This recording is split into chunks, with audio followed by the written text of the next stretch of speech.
Bismillahirrahmanirrahim. Assalamualaikum warahmatullahi wabarakatuh. Alhamdulillahirabbil alamin.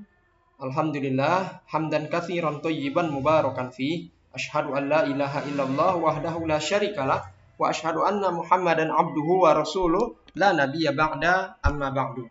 Alhamdulillah, bersyukur kita kehadirat Allah Subhanahu wa taala karena pada kesempatan yang berbahagia ini kita masih dapat diberikan kesehatan dan kesempatan untuk sama-sama mempelajari agama Allah Subhanahu wa taala. Mudah-mudahan kita semua diberikan ilmu yang bermanfaat dan juga mampu untuk mengamalkan semua ataupun hal-hal yang telah kita ketahui dalam kehidupan kita sehari-hari. Amin ya rabbal alamin. Salawat dan salam marilah kita aturkan kepada Nabi besar Muhammad sallallahu alaihi wasallam, ya, karena alhamdulillah kita semua hingga hari ini dapat melaksanakan agama Islam dengan nyaman, tentram, dan alhamdulillahirabbil alamin. Maka oleh karena itu hendaknya kita bersemangat dalam menjalankan sunnah-sunnah Nabi sallallahu alaihi wasallam yang telah beliau ajarkan kepada kita bersama. Baik, kepada Ananda semua yang Bapak sayangi, hari ini ya kita akan mempelajari dan mengulas materi baru di dalam pembahasan kita, yakni pentingnya atau urgensi memahami makna beriman kepada Nabi dan Rasul Allah Subhanahu wa taala. Baik, di sini kita akan sedikit memberikan ya definisi apa itu yang dimaksud dengan Nabi dan Rasul. Ya, Nabi dalam bahasa Arab berasal dari kata naba. Ya, dinamakan nabi karena mereka adalah orang yang menceritakan suatu berita atau membawa berita, dan mereka adalah orang yang diberitahu beritanya. Maksud berita di sini adalah wahyu, ya. Yang dimaksud dengan berita di sini adalah wahyu seperti ini. Nah, ini dia. Jadi, sedangkan Rasul secara bahasa berasal dari kata irsal. Ya, irsal itu apa artinya, Pak? Maknanya adalah membimbing atau memberi arahan. Ini, Pak, tandainnya. Nah, ini. Jadi, Rasul itu berasal dari kata irsal yang bermakna membimbing atau memberi arahan. Definisi secara syariat kita yang masyhur, Nabi adalah orang yang mendapatkan wahyu namun tidak diperintahkan untuk menyampaikan, sedangkan Rasul adalah orang yang mendapatkan wahyu dalam syariat dan diperintahkan untuk menyampaikannya. Nah, dalam hal ini sebagian ulama menyatakan bahwa definisi yang barusan kita baca ini memiliki kelemahan. Ya, memiliki kelemahan. Karena tidaklah disebut wahyu dari Allah yang disampaikan dari Allah ke muka bumi kecuali wahyu tadi untuk disampaikan, ya, untuk disampaikan. Dan jika Nabi tidak menyampaikan wahyu, maka para nabi tersebut tentu disebut ya menyembunyikan wahyu Allah. Nah, tentu hal ini tidak benar. Ya, tentu hal ini tidak benar. Yang kita ketahui, yang kita pahami adalah bahwa setiap wahyu yang Allah berikan kepada baik utusannya itu berupa nabi ataupun rasul yang diutus oleh Allah Subhanahu wa taala, mereka diberikan wahyu oleh Allah melalui malaikat Jibril, maka wahyu yang diberikan tadi berupa amanah. Maka nabi dan rasul itu mestilah menyampaikan, ya, mesti menyampaikan amanah Allah berupa wahyu itu kepada seluruh alam, kepada manusia.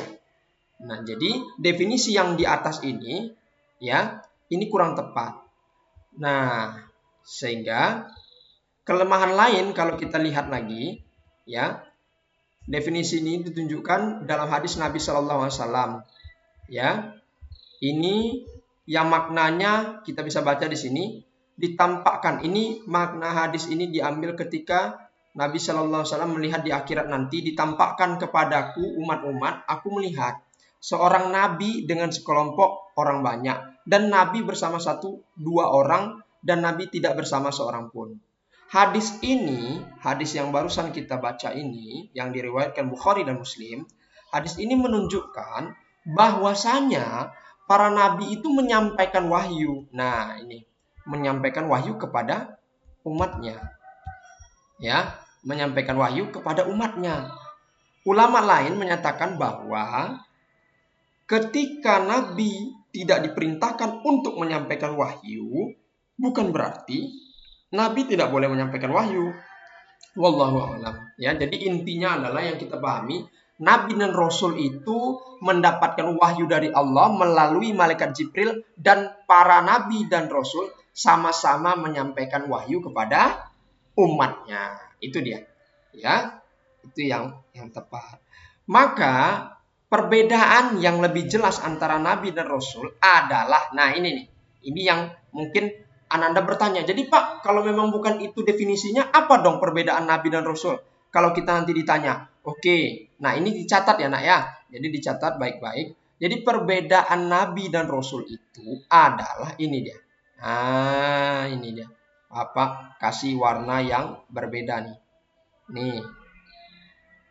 Mana nih warnanya yang bagus ya? Ini ya. Nah, silakan Ananda catat. Jadi perbedaannya yang lebih jelas antara Nabi dan Rasul adalah seorang Rasul itu mendapatkan syariat baru. Nah ini poinnya. Rasul itu mendapat syariat yang baru. Ya. Sedangkan Nabi diutus oleh Allah untuk mempertahankan. Nah, Nabi untuk mempertahankan syariat sebelumnya. Jadi bisa kita simpulkan ya. Jadi perbedaan Nabi dan Rasul yang benar adalah bahwasanya Rasul itu diutus dengan membawa syariat yang baru dari Allah. Sedangkan para nabi yang diutus Allah itu ya, mereka tidak membawa syariat baru, namun mereka mempertahankan syariat yang sebelumnya. Misal Nabi Nuh diutus oleh Allah menggantikan Nabi Adam gitu kan, yang dahulu kan. Jadi Nabi Nuh itu dia seorang rasul. Maka syariat Nabi Adam dulu dihapuskan dan Nabi Nuh membawa syariat baru. Contohnya yang mana Pak? Contoh Nabi misalnya. Contoh Nabi itu misalkan Nabi Zulkifli. Ya, Nabi Zulkifli itu mempertahankan syariat Nabi yang sebelumnya. Nah, seperti dia tidak membawa syariat-syariat yang baru, seperti itu ya. Jadi intinya adalah Rasul dia diutus dengan membawa syariat baru, sedangkan Nabi diutus dengan mempertahankan syariat Nabi yang sebelumnya. Artinya melanjutkan saja. Nabi itu hanya melanjutkan syariat dari Nabi yang sebelumnya. Seperti itu.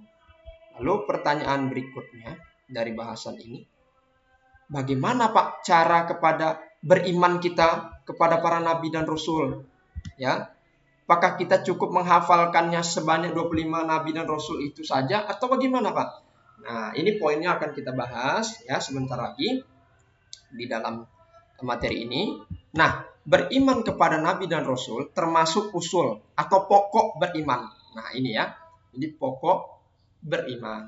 Oleh karena itu, ya, kita harus mengetahui bagaimana beriman kepada nabi dan rasul dengan pemahaman yang benar. Nah, ini poin. Dengan pemahaman yang benar. Jadi, Syekh Muhammad bin Shalih Al-Utsaimin menyampaikan dalam kitabnya Syarah Salasatul Usul, keimanan pada Rasul terkandung 4 unsur dalamnya. Nah, ini catat. Ada 4 poin yang mesti kita pahami dalam beriman kepada Rasul. Apa saja itu? Ya, ini dia. Perlu diperhatikan bahwa penyebutan 4 di sini bukan berarti pembatasan bahwa hanya ada 4 unsur dalam keimanan kepada Nabi dan Rasulnya. Ya, jadi ini tidak mutlak hanya 4 ya nak ya. Jadi di sini sekurang-kurangnya ada 4 pilar ini, ada 4 poin ini ya kata Syekh Shalih Al-Utsaimin untuk kita beriman kepada Nabi dan Rasul. Yang pertama, poin pertama adalah mengimani bahwa Allah benar-benar mengutus para Nabi dan Rasul. Ya, jadi kita pahami bahwasanya Nabi dan Rasul itu betul-betul Allah yang mengutus.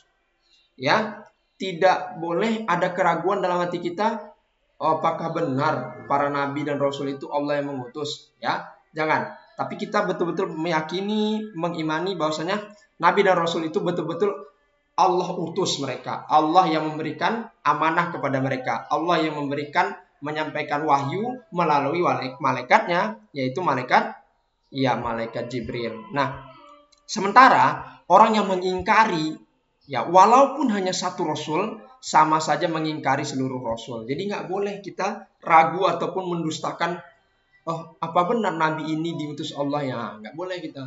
Karena ini adalah keimanan yang pokok. Ya, jadi kita mesti yakini betul bahwa Allah benar-benar mengutus para nabi dan rasul.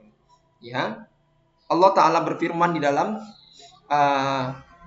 Al-Quran yang artinya kaum Nuh telah mendustakan para rasul.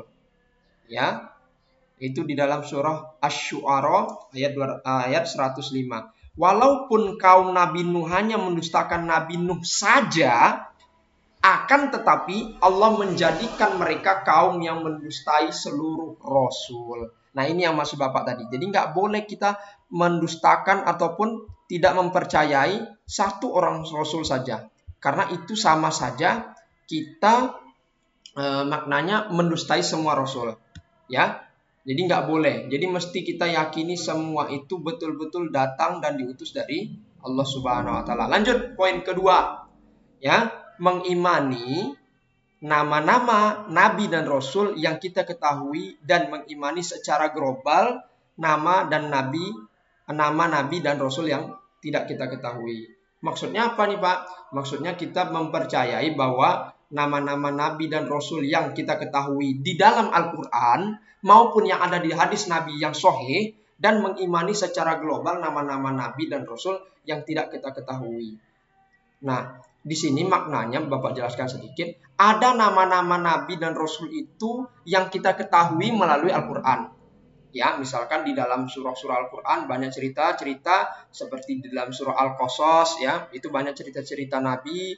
Ya, di dalam surah Al-Baqarah juga ada sebahagian cerita Nabi Musa di situ, ya, dan lain sebagainya. Nah, dari Al-Quran kita bisa banyak mengetahui kisah para nabi dan rasul. Atau di dalam surah Nuh itu kisah dakwahnya Nabi Nuh, ya, seperti itu. Kita tahu nama nabi itu berdasarkan berita dari Al-Quran atau berita dari Nabi Shallallahu Alaihi Wasallam melalui hadisnya yang sahih. Nah, kita mesti imani itu nama nabi dan rasul yang terdapat dalam kitab Al-Quran dan sunnah Nabi Shallallahu Alaihi Wasallam.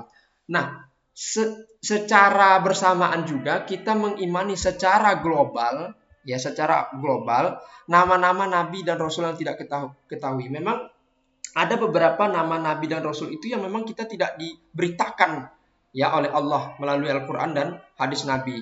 Tapi kita mesti yakin bahwasanya nabi dan rasul itu banyak, ya, jumlahnya itu banyak. Lebih daripada jumlah nabi itu lebih dari 100.000 lebih. Sedangkan jumlah para rasul juga lebih daripada 300-an. Ya. Nah, yang kita tidak ketahui itu juga tetap kita imani mereka utusan Allah.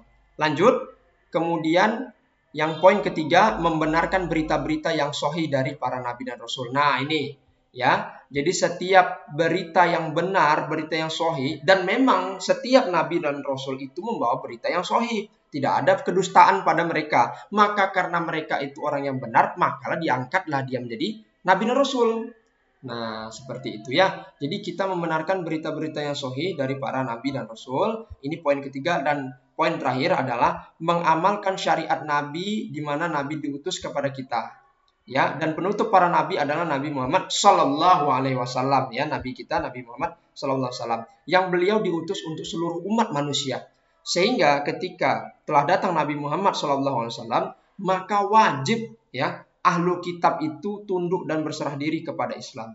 Sebagaimana firman Allah Subhanahu Wa Taala yang artinya, ya, di sini, maka demi Tuhanmu, mereka tidak beriman hingga mereka menjadikan kamu hakim terhadap perkara yang mereka perselisihkan. Kemudian mereka tidak merasa dalam hati mereka sesuatu keberatan terhadap putusan yang kamu berikan. Dan mereka menerima dengan sepenuhnya. Seperti itu, ya. Jadi pada kali ini kita cukupkan dulu materinya sampai di sini. Dan yang terakhir ini terdapat, ya, dalilnya di dalam surah Al-Nisa ayat 65. Dan Mudah-mudahan apa yang kita pelajari pada hari ini dapat bermanfaat ya. Semoga yang sedikit ini Allah berkahi. Amin ya rabbal alamin. Mohon maaf apabila terdapat kekurangan. Wabillahi taufik, tetap semangat. Assalamualaikum warahmatullahi wabarakatuh.